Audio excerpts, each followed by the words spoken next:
कहाँ छुपी है शक्तियाँ। एक बार देवताओं में चर्चा हो रही थी। चर्चा का विषय था मनुष्य की हर मनोकामनाओं को पूरा करने वाली गुप्त चमत्कारी शक्तियों को कहाँ छुपाया जाए। सभी देवताओं में इस पर बहुत वाद विवाद हुआ। एक देवता ने अपना मत रखा और कहा कि इसे हम एक जंगल की गुफा में रख देते हैं। दूसरे देवता ने उसे टोकते हुए कहा, नहीं नहीं, हम इसे पर्वत की चोटी पर छिपा देंगे। उस देवता की बात ठीक पूरी भी नहीं हुई थी कि कोई कहने लगा, न तो हम इसे कहीं गुफा में छिपाएंगे और न ही इसे पर्वत की चोटी पर, हम इसे समुद्र की गहराइयों में छिपा देते हैं, यही स्थान इसके लिए सबसे उपयुक्त रहेगा। सबकी राय खत्म हो जाने के बाद एक बुद्धिमान देवता ने कहा, क्यों न हम मानव की चमत्कारिक शक्तियों को मानव मन की गहराइयों में छिपा दें।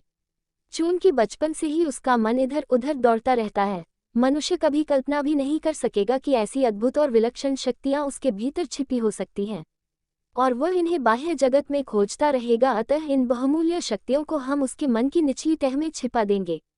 बाकी सभी देवता भी इस प्रस्ताव पर सहमत हो गए और ऐसा ही किया गया। मनुष्य के भीतर ही चमत्कारी शक्तियों का भंडार छुपा दिया गया। इसलिए कहा जाता है, मानव मन में अद्भुत शक्तियां निहित हैं। दोस्तों, इस कहानी का सार यह है कि मानव मन असीम ऊर्जा का कोश है। इंसान जो भी चाहे वो हासिल कर सकता है। मनुष्य के लिए कुछ भी असाध्य नहीं है। लेकिन बड़े दुख की बात है, उसे स्वयं ही विश्वास नहीं होता कि उसके भीतर इतनी शक्तियां विद्यमान हैं। अपने अंदर की शक्तियों को पहचानिए, उन्हें पर्वत, गुफा या समुद्र में मत ढूंढिए, बल्कि अपने अंदर खोजिए और अपनी शक्तियों को निखारिए। हथेलियों से अपनी आंखों को ढककर अंधकार होने का शिकायत मत कीजिए।